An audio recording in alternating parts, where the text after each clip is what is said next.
We've got Scott Charlton, Chief Invasive Species Officer from the New South Wales Department of Primary Industries, Scott, and Graeme Dudgeon, who is Head of Operations at the National Fire Ant Eradication Program.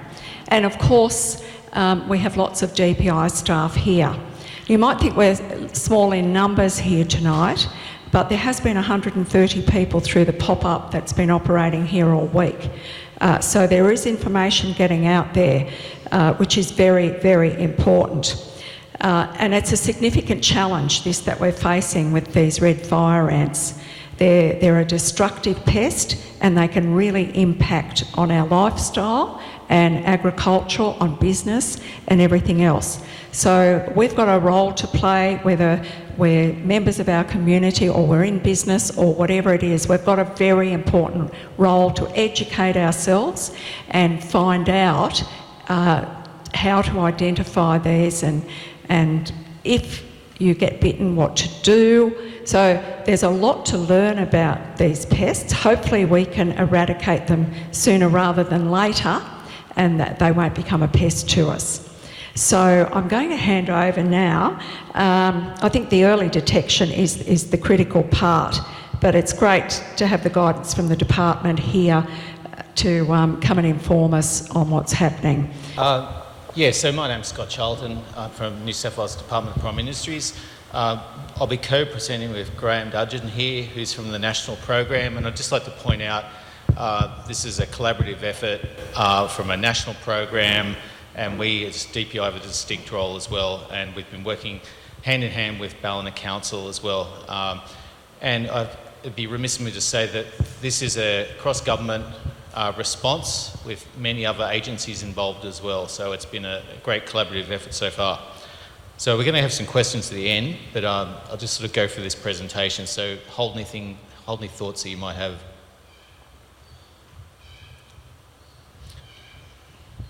So what are fire ants?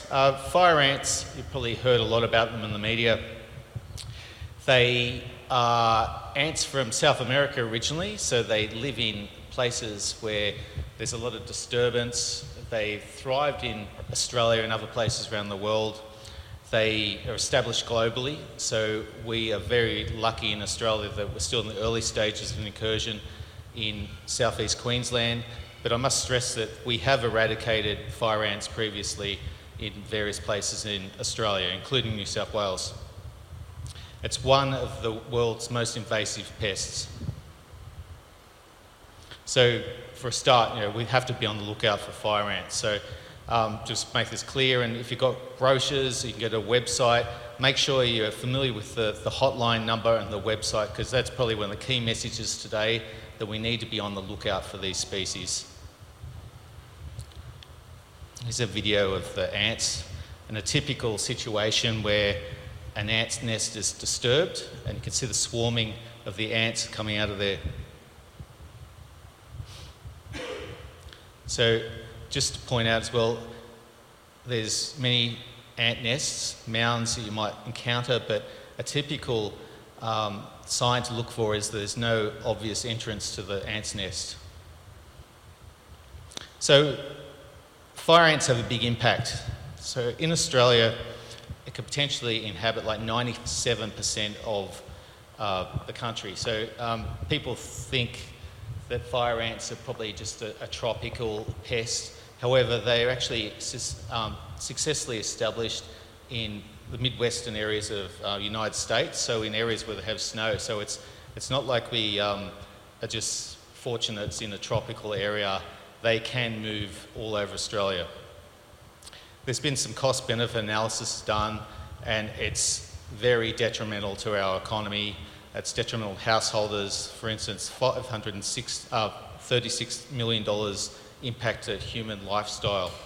Agriculture, $381 million per year for the agricultural businesses. Infrastructure, $250 million per year. So they ruin pumps, electrical equipment. They have a diverse range of impacts. And some of the impacts to the environment are quite alarming too. So they will kill small animals. Things like platypus and echidna are not off the target list for these species. So they will have a devastating impact. One of the impacts you probably hear a lot about is their actual sting.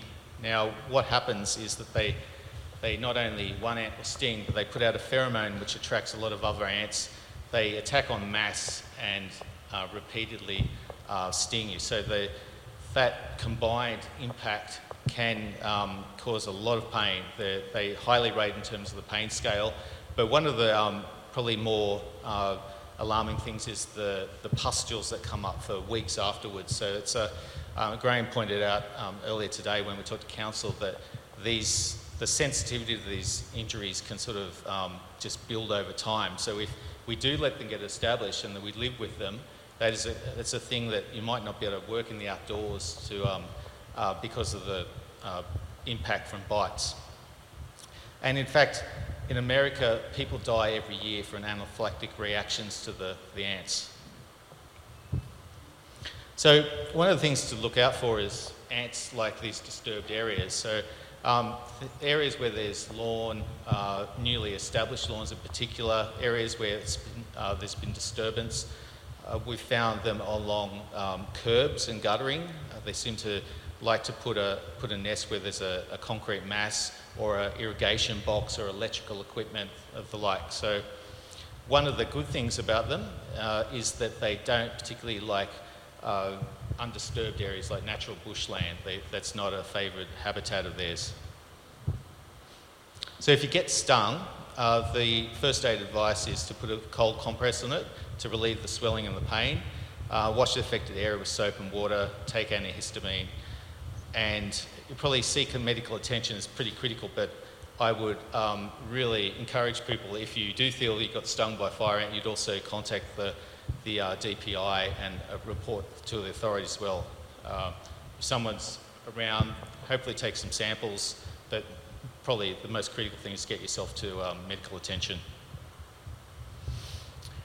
So how do they spread? So how do they get here? Well, that's the thing we've been working on, trying to work that puzzle out. But the important thing to know about these ants is they travel by a couple of means: human distribution. When they arrive somewhere, they can actually fly once they've established a nest. There's two types of ants, the two social forms, so monogyne and polygyne. So the monogyne ants have multiple fertile offspring called alates, and they fly up in the air, they become fertilised, and then they can go up to probably typically 2 kilometres. They can go further, but they'll drop out of the air and repopulate an area. So it is a concern, these flights. But one of the main risks for widespread distribution of the ants is human-assisted movement, where they go into a pot plant or a bale of hay, and they're taken by someone great distances. So despite what the media has been saying about rafting events and the march of fire ants, it's highly unlikely that they came here just along the ground and arrived here, or the rafting events probably weren't applicable in this situation. So over an area of 500 metres, around 90% of those ants will drop out and establish a nest. So, they won't go beyond that 500 metres typically. It'd be very rare that one would extend further. So that 500 metres area that we'll be talking about today is very important in the management and how we approach the risk. Again, some more impacts. Cattle, this is a cow's eye. So again, emphasising the fact that in America, where they have established, it's $7 billion a year. So that's $7 billion, that's a lot of money. So it's, massive impact. So the detection at Wardell, so DPI confirmed the detection on the 19th of January. So last Friday, 4 o'clock we were notified. We established it was fire ant that night, and we were on the ground in the morning. The program was there all the way from Queensland. We arrived fairly quickly. Council's response was amazing too. On a day off, they had staff there erecting fences to make sure that site was secure and safe for the people surrounding the infestation area. So once we did an assessment of where the likely nests were. They were treated by direct nest injection, so a knockdown chemical was put into the ground at the nest just to make sure it was safe. And the area immediately around there was treated with insect growth regulator, which effectively is makes the queens infertile. So this is the main treatment, this IGR treatment. So that was all done on the Saturday. So the response was very quick to make that site safe. Again, it was fenced and made safe for the residents. This is the second introduction that we believe is linked to southeast Queensland. So you obviously, well, not obviously, you might be aware of Murwillumbah. A similar thing has happened there. So very similar situation, a small amount of nests in an area with a disturbance event. We've rolled out a treatment and a movement condition with that area as well. But this is the second, probably likely linked to Queensland. We're waiting for genetic results to determine that conclusively. So the national program, which Graeme's part of, is a national program which is a budget of around $600 million as part of the National Response Plan. It's mainly focused on the Queensland area. So the program's role is primarily in New South Wales to do the operations, to do the baiting. They have the staff, the equipment, the expertise to do that. New South Wales has a role in regulation, making sure that people are informed, doing the tracing of commodities, investigations, and a compliance component as well. So the response, as I say, focus immediately in this 500 metre area, 500 metre radius from the infested area. There are around 5 nests in a cluster. That can change that number because some are linked, some might not be viable, but you can imagine there's a small number of nests. There looks at this stage to be an edge where there are no nests, which is good. So it looks like it's linked to this one spot as the epicentre for the infestation. So from day 2, there were, I think it was day 2, detector dogs were deployed. Staff came down to do an emu bob to look for more nests. They'll systematically work through that area to look for nests and to treat them with direct nest injection and to also continue baiting for that whole 500 metre area. That baiting will actually be done on a broader scale, possibly out to 5,000 metres, depending on the needs of the strategy. So DPI's function has been to do a lot of the background investigations about the materials. We really want to know how it got there, if there's any other risk out there. So if the materials that arrived on site might have been delivered to other places, which we have to investigate as well. So as a result of those investigations, we've been deploying teams to various places around the North Coast to, for instance, they were up at Pottsville today to do some investigations with dogs. So they look at those sites and treat them as equally as risky as this particular situation. There has been a lot of effort in public education and communication. The centre here has been set up so it's anyone can come along and find out information about what's going on, what the risks are, and in particular we're interested in industries that might be impacted by the movement conditions. So we'll have people that are dedicated to talking with you for your particular circumstances and what needs to be done, what you can and can't do, and how to get around those things so you can actually continue business without being terribly impacted by this. Again, if you think you have fire ants, the 1800 number's there, but by all means grab a brochure so you've got something to take with you or visit our website. So I referred to the emergency order. Emergency orders are a regulatory instrument, so this particular order tells people what they can and can't bring in from Queensland. It also tells people what they can and can't take out of Murwillumbah, like a 5 kilometre zone, and now it also includes a 5 kilometre zone around Wardell. So it basically stipulates for some high risk commodities, which I'll go through, you can't move those out without doing particular things to make them safe. And some of those things, and I'll just rattle them off, like baled hay, mining, quarrying materials, potted plants, organic mulch, turf, agricultural and earth moving equipment. And before someone asks, as they always do, you can bring that equipment off, but it has to be sensibly clean. So it can't be covered in one of those commodities like dirt or that might harbour fire ants.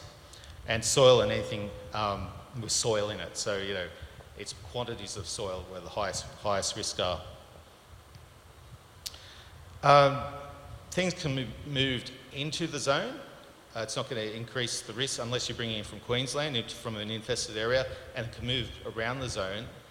So these movement restrictions won't really impact too many people, except for probably businesses which have to meet the movement conditions. If you're not sure that you're in the zone, and we've had instances where people's properties actually cross the line, that we have an interactive map on our website, so just look at that. We have a sensible approach to this. We don't expect that you can't move your stuff around your property, so we come to a nice, sensible solution. So again, we'll work with people for very specific situations. And before I hand to Graeme, if there's any further information you require, just reach out. We're really keen to get a hold of people who might be impacted, like businesses, and get a really understanding of the nature of the farming and the other businesses in this area. The better we can understand it, the more we can tailor the moving conditions, which are likely to be around for quite a while. So we'll work with those affected people. So don't suffer in silence, reach out, and we'll have a dedicated person whose job is basically to work with affected industries. Graeme. Thanks, Scott. Thanks all for coming. It's really important that you understand what we're doing, but also we need you to help us. So these fire ants are not something that you can just say to the government, deal with all of the fire ants. We're starting off this war here against the fire ants. For us in the big southeast Queensland, war against fire ants is probably a small battle, but it's still really important. One of the things that you can do is make sure that you don't bring things on that might have fire ants in them. So this could happen again if we're not quite vigilant. So it's really important we do that. But the other thing you can do is let us onto your property to look for fire ants and to put this bait out. So one of the things that's important to know about fire ants, that while we're going out looking for fire ants, and some nests have been found, for every nest that a person might be able to see, there's a potential for another nest that no one can see because some can be invisible. There's nothing on the surface that will indicate that there is a fire ant nest there. It could be a new queen has just recently burrowed into the ground and she hasn't created a nest that has a lot of workers or can be visible. So that's why we're out there baiting anyway on properties. Even if we don't find fire ants on the property, we still need to bait because there's still a chance they may have spread there. We don't know whether they've spread by flight from where we found them.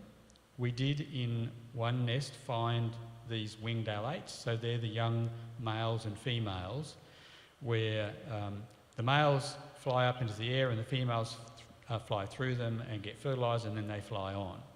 So there was one nest that had the potential to do that, but we don't know whether it's flown. So we can't conclusively say whether they've spread by flight from there, but we still want to be really, really sure, and that's why we're baiting. It's important we get onto every single property. It only takes one property that we don't get to with one nest to reinfest the whole lot. To give you an example of how risky it is not to get onto these ants really quickly, the main infestation we have in southeast Queensland, it's been there since 2001 from the point of view of being reported. So it was reported by somebody in a suburb called Richlands in Brisbane in 2001 because they got stung.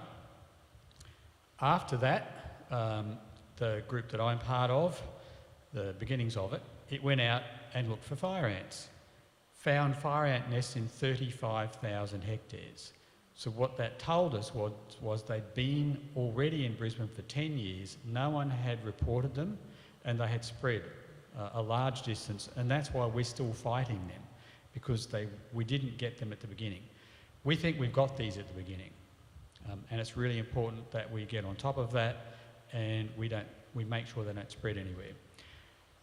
To give an example of this compared to what we call an incursion, so fire ants that have got in that we have eradicated. So we've eradicated them a number of times in Gladstone, Port Botany, in Port of Brisbane, probably, and Port of Fremantle is close to eradication now, I think. The biggest one of those was 8,000 hectares, and we eradicated them. So we know we can deal with this. It's not something that we don't know how to do. You'll find my teams out there with their orange high-vis shirts and the marked vehicles there. They know exactly what they're doing. They do this every day. Please just help them to do that. You'll see the dogs from time to time, so they're detector dogs. They're a bit like the border security dogs. And in fact, some of them come from those breeders. The ants that we've got out the back there come from our own room of ants that we have back up in Brisbane. The reason we have them is because we need to produce the pheromone to scent the dogs to find ants. So we'll send those dogs to areas that are the highest risk of having ants. And if they don't find them, then they're certainly not there, because they're almost 100% sensitive to ants. Because they smell that pheromone. They're not looking for nests. They can smell the ants out. So we have this sort of multi-layered approach to going and finding the ants and then killing them with this bait. When if we make a decision to go out to the 5 kilometres, and there's a lot of cane fields out in that 5 kilometres, most of those large open areas will probably use helicopter baiting, maybe some drones. We don't bait on people's roofs, so sheds and houses and your water tanks, we won't put bait there. We'll actually have people on the ground to do around those. But we need to get across the areas as quickly and efficiently as we can. But we haven't finalised the strategy yet, but that's normally what we would do in the situation that we've got here. And it takes normally more than one round of bait.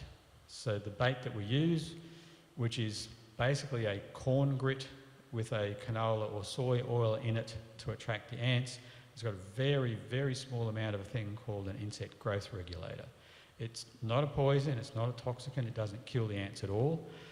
The workers take it into the nest, they feed it to the queen becomes infertile, she then doesn't replace the ants, and basically the next nest dies out of old age. So that's what we'll be putting out. It kills about 80% of nests the first time we do it, so we have to put it out about 6 times to get all of the nests. So again, we have to be really confident we've got them.